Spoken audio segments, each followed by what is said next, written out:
Are facing pressure to act on this crisis. The president had a phone call with Israel's Prime Minister Netanyahu and voiced support for a ceasefire. NBC's chief White House correspondent Peter Alexander is on that angle of the story. Peter, good morning. Hey, Savannah, good morning to you. So this is the furthest as President Biden has gone toward calling for the end of this increasingly bloody conflict. Still, the White House's statement was very carefully worded, avoided any criticism of Israel, and not calling for that ceasefire to be immediate, which is what Democratic senators had demanded just a day earlier.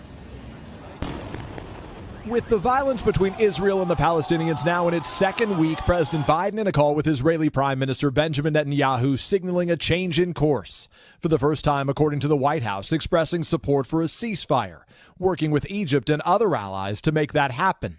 Still, the president did not demand an end to Israel's aerial assault on Gaza, instead urging the Israelis to ensure the protection of innocent civilians, while backing Israel's right to defend itself.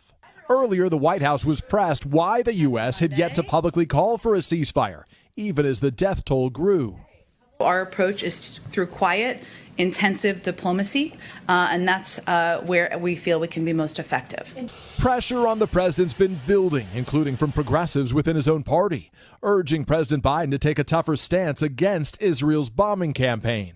Children are dying, and Netanyahu, who is desperate to cling to power, is out there saying that he is doing this with the United States' support. The president needs to make it very clear. No, you are not. But some Republicans are urging Israel to keep up its attacks.